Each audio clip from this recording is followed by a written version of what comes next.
Today we're going to learn how to build a random number generator. Now before we can do that, I need to go over a couple of things. First, to do this we're going to have to work in binary. For those who don't know what that is, we in our everyday life use the decimal system, which each place in a number is a factor of 10. So you have the ones, the Perhaps tens, now the would be a good hundredths, time to and the deflate. thousandths place, and so on. We can't do that with this generator. We have to work in binary. In a binary number, each place is a factor of, so you have the ones place, the twos place, the fours place, the eighths place, and so on.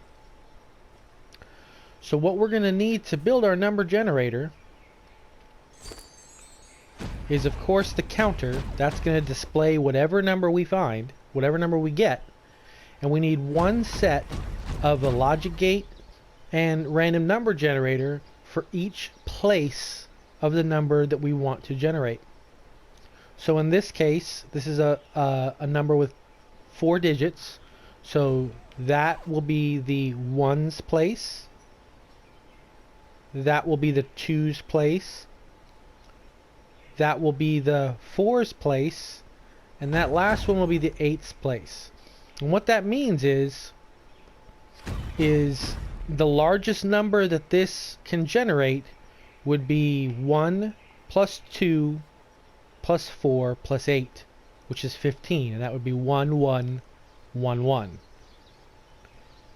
Now let's get started, and once it's done, I think you'll understand what I mean. The first thing we have to do is these buttons are going to actually generate our number.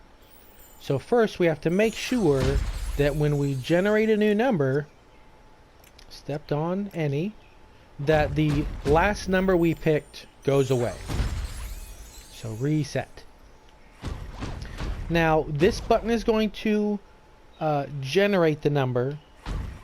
This button is going to show us what the number is, and I'll show you what that means in a second. But first we need to set up our actual numbers.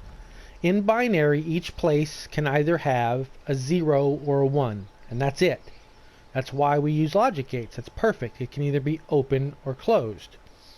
So for each place, we're going to set up a random trigger for each door. Open, and random 2 will be closed. Now we do both because it shouldn't matter what the last time we used it was. It should either be open or closed randomly each time. So we just need to do that for every logic gate. 1 is open. 2 is closed.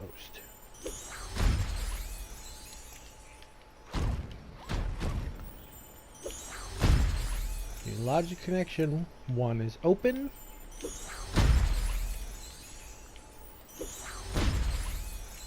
2 is closed.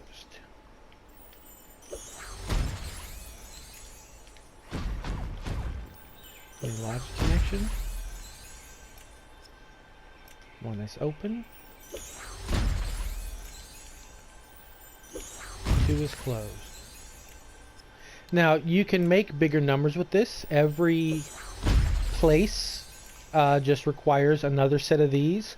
So the next place would be 16, the next be 32, and so on and so forth. You can make a number pretty much as big as you want, and it'll work every time. Now what we need to do is generate the number.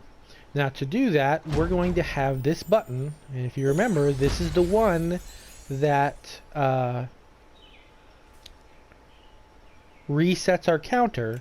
It is also then, stepped on any, going to tell the random generator to generate its number, action. And we want it to do this for every single one. A logic connection, stepped on any, action.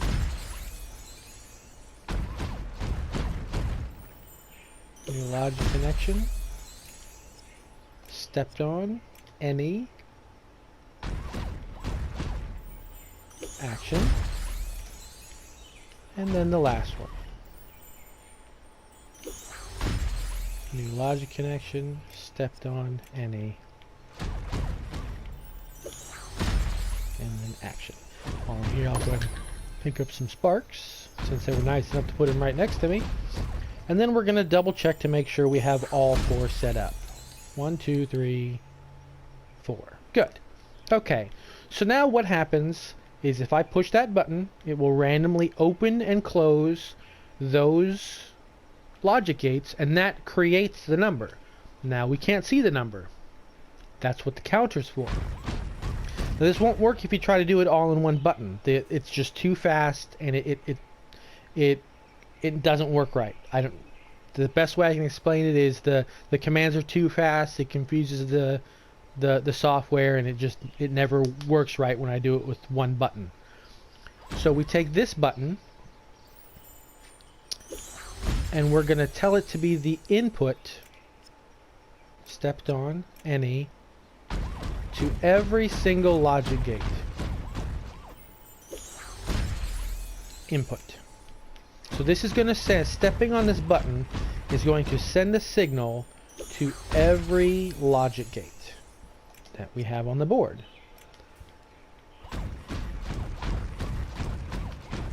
And that's going to be very important to how this works.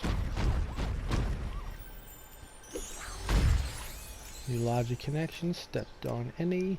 Now I would suggest if you're going to do this in a real toy box, you don't put any, you put player any, because you don't want an enemy or townsperson to accidentally wander onto it and mess with your counter. But it's just us in here, so this should be fine. Input. Okay. So we now have all 4 logic gates set up. Now you're probably saying, well, what does that do for us? Well, what's this going to do is it sends a signal to each one. And we need to decide what is going to be 1 and what is going to be 0. Well, I prefer to say open is 1. So if it's open, or excuse me, that means when it receives a signal, the output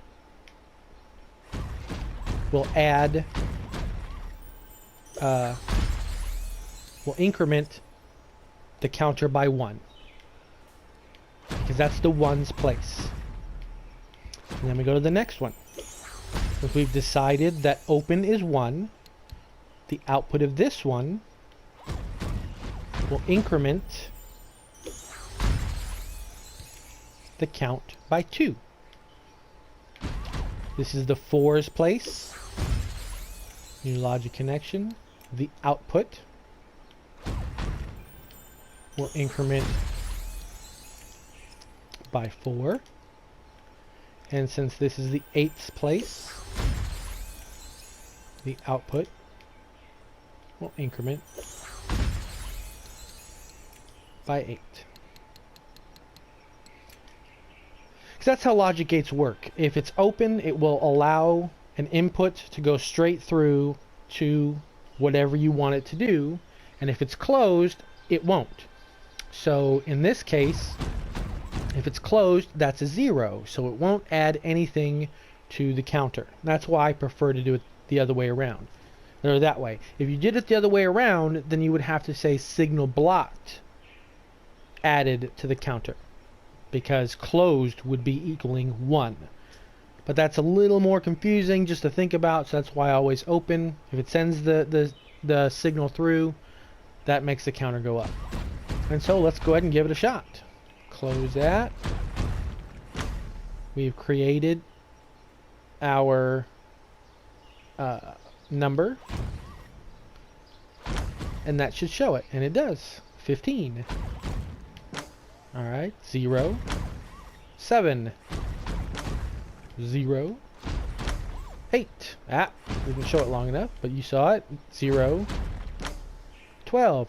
It works every time.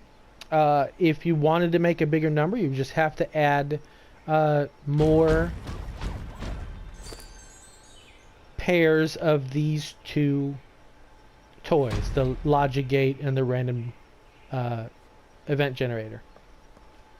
And that's it. It really, once you think about it, it's really not that hard of a toy to, or a system to make.